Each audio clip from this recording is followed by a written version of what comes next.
So, there's a little park situated in Branson, Missouri that's received almost unanimous praise by people who have been there. Of course, I'm talking about Silver Dollar City, as you can probably tell from the title of this video. Today, I'll be giving my full thoughts on the park based on my visit for one day this summer during their Moonlight Madness event. The park was open from 9:30 a.m. to 10 p.m., and I felt like that was barely enough time to get everything in. Obviously, I'm not as experienced with this park as a local or someone who's been there many times might be, but I think I got a pretty good feel for the place. First off, going back to the unrelenting praise people have been giving this park, I'd certainly like to back them up. Silver Dollar City truly is an amazing place that mixes fantastic rides, an immersive experience, and incredible theming. Going in, I have to admit I was a bit skeptical. I knew they had Outlaw Run and Time Traveler, but the rest of the rides didn't look that good, right? Wrong. Outlaw Run and Time Traveler are amazing. I have reviews of those two coasters as well as Powder Keg and Wildfire already on the channel, but let's get into all the other rides this park has to offer. I'm just going to run through these real quick, no need to get too in-depth with them. Outlaw Run is an RMC Woody that goes way back into the woods. I've got a love-hate relationship with this coaster, even though I was only there for a day. Watch the review where I get more in-depth with the situation, but the gist of it is that Outlaw Run during the day is a good but not great ride that doesn't take its elements at fast enough a pace to really stand out. But when the ride warms up, especially at night where you're flying through the pitch darkness, it's fast as all hell and you can feel the sensations that much more. It's a fantastic night ride, but unfortunately it doesn't do that much when it's poorly paced. There's also a bit of a rattle that's amplified by some potholes, mainly felt only in the back of the train, but I didn't really mind it all that much. Okay, I took way too long talking about that. I promise the next few will be way shorter.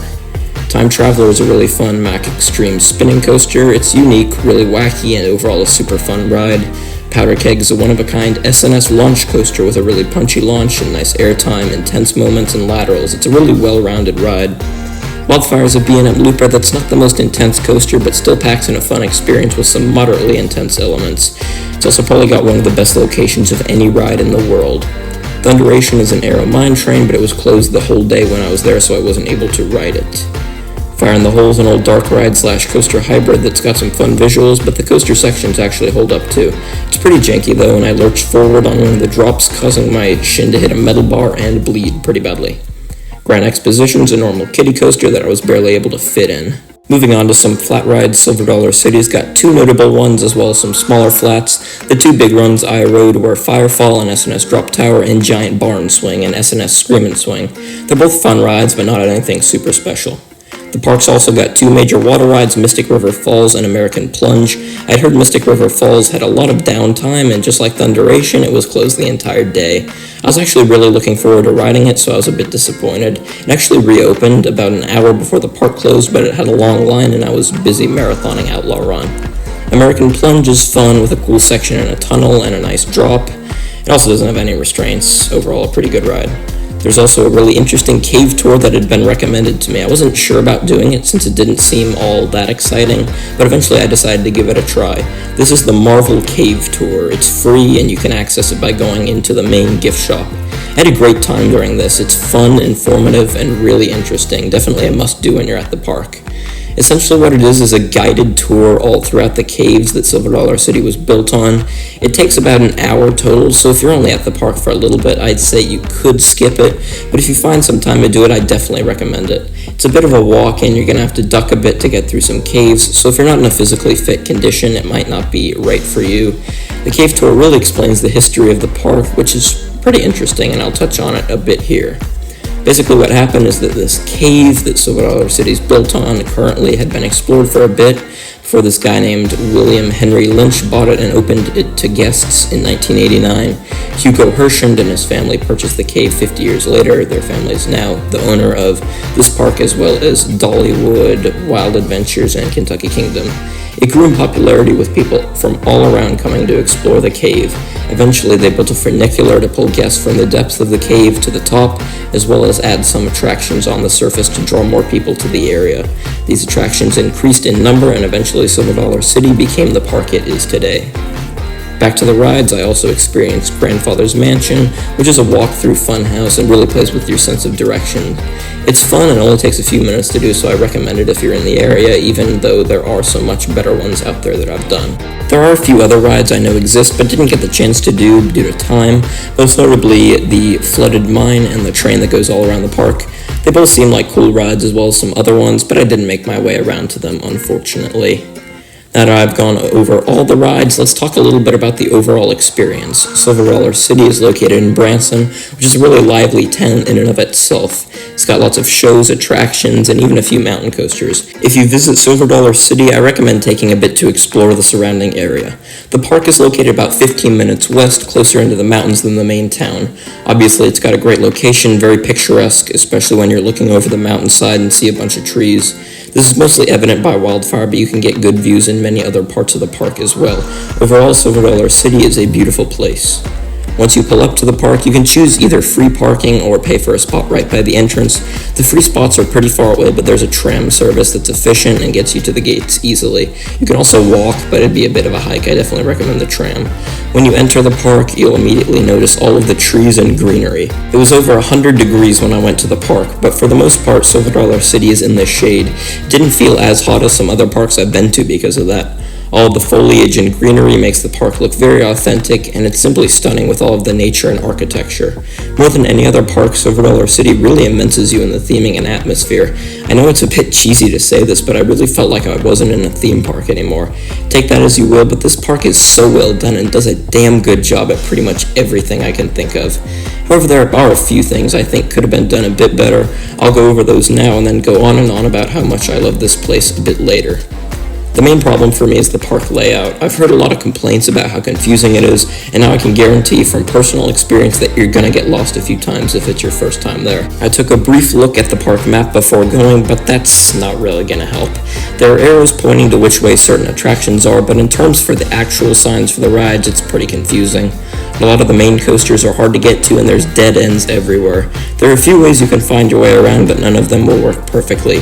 The Silver Dollar City Park app has an interactive map where you can see all the rides as well as your location on it. It's got wait times, show times, and a bunch of other helpful stuff. I recommend downloading it. I'd also heard that when you're walking downhill, you're going toward the back of the park, and when you're going uphill, you're heading for the front. This is also in literally every Silver Dollar City review, so you've probably already heard that before. Anyway, you're probably going to get lost, but you can just ask the staff and they'll point you in the right direction. Most of the people at this park are super nice. That goes for the staff, operators, and all the guests. It's got a great atmosphere. I know there's also a bunch of shows at Silver Dollar City. I didn't watch any of them since I was kind of pressed for time and more focused on the rides, but if you have a few days here, I'd recommend going to see one or two. There's also some authentic blacksmith shops and some other really cool stuff to see. Plus, if you're not super into roller coasters, there are other things like what I just mentioned that you can go around and watch. But who am I kidding? Everyone's watching this video is an enthusiast. Now let's go a bit into Silver Dollar City's operations, policies, and wait times, all things that affected me and things I think would be good to know. There's a whole section on their website with lots of the things I'm about to talk about, but here's an overall summary of them. Silver Dollar City's operations are pretty slow overall. They're not awful, but definitely subpar during the day I was there. Time Traveler is the only ride that I really felt was good, along with Fire in the Hole, but on Outlaw Run, Powder Keg, and Wildfire, the park ran one train. This was especially evident on Powder Keg, which had better operations and a consistently long wait throughout the day. It got up to a couple hours actually in the mid-afternoon, so I definitely recommend hitting it early, especially if there's rain in the forecast, but I'll get to that a bit later. I visited on a Tuesday in early August, so keep that in mind when I'm talking about these wait times. Outlaw Run never really had a line except for at night when it got up to about a max of 20 minutes. Time Traveler's line moved quickly, but it was hovering around 20 to 40 for the entire day. Wildfire had about a 20-minute wait throughout the whole day, and like I said, Powder Keg had the longest line of the top four, usually around an hour. Mystic River Falls, even though it was closed for me, always had a long line, or so I've heard, so make sure to hit that early in the day if you really want to get on it. Going back to the rain I mentioned, I have experience with this. During my day at Silver Dollar City, it rained for a bit in the mid-afternoon. There was lots of lightning in the area, but it didn't exactly pour down like it was forecasted to. I was told by a staff member that all rides, including indoor attractions, would close if lightning was detected nearby, but Fire in the Hole stayed open during that time. I'm not exactly sure what that was all about, just something I thought I'd mention. All of the rides stay open in light rain except for Powder Keg.